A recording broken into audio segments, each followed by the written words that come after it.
नमस्कार दोस्तों, स्वागत है आप सभी का सोहदरा भोजपुरी में। आप लोग थंबनेल देख चुके हैं कि हम आज किस टॉपिक पे बात करने वाले हैं। तो चलिए बिना समय बिताए हम स्टार्ट करते हैं। टुनटुन यादव के जन्म, घर, शिक्षा, कैरियर और गर्लफ्रेंड के बारे में बात करते हैं। सबसे पहले हम टुनटुन यादव के जन्म के बारे में जानते हैं। टुनटुन यादव का जन्म 1 जुलाई 1990 में हुआ था। टुनटुन यादव बिहार के आरा जिला के सलेमपुर गांव के रहने वाले हैं। तो चलिए अब हम टुनटुन यादव के एजुकेशन के बारे में कुछ बातें करते हैं। तो टुनटुन यादव बचपन से ही अपने गांव में पढ़ाई किए हैं। टुनटुन यादव का हाईएस्ट क्वालिफिकेशन इंटरमीडिएट है। चलिए टुनटुन यादव के कैरियर के बारे में जानते हैं। टुनटुन यादव ने अपनी भोजपुरी सिंगिंग की कैरियर की शुरुआत 2016 में किया था। उनका पहला गाना था मारो तारू मिस कॉल। जी हाँ, मारो तारू मिस कॉल।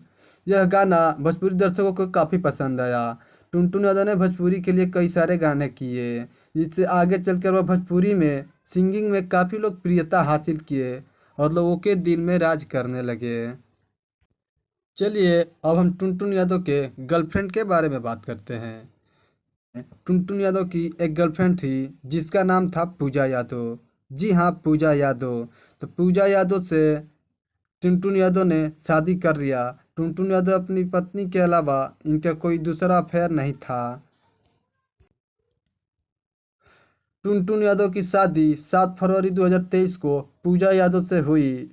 पूजा यादव दिल्ली के रहने वाली है। हालांकि पूजा और टुनटुन की अफेयर पहले से ही चल रहा था। दोनों सोशल मीडिया पर भी अक्सर एक दूसरे से संपर्क में थे। जब इनकी शादी हुई तो उनके शादी में तमाम भोजपुरी स्टार आए थे, जिसके कारण शादी काफ़ी चर्चा में था। एक बार और बता दें कि टुनटुन यादव खेसारी लाल यादव के बहुत बड़ा फैन है। टुनटुन यादव खेसारी लाल यादव से बहुत प्रभावित है। वह खेसारी के बहुत बड़े प्रशंसक है। टुनटुन यादव के आप हमेशा खेसारी के समर्थन में बातें करते हुए देखते हैं। इसने खेसारी के ऊपर गाना भी बना रखा है जो काफ़ी हिट हुआ था। गाना का नाम है खेसारी जस्ट बॉडी। जी हाँ, तो आज हम टुनटुन यादव के बारे में आप लोगों को जानकारी दे दिए। थैंक यू सो मच हमारा वीडियो देखने के लिए। हम ऐसे ही मज़ेदार वीडियो लेकर आएंगे आपके लिए। तो हमसे जुड़े रहने के लिए हमारे चैनल को सब्सक्राइब कर लीजिए। बहुत बहुत शुक्रिया।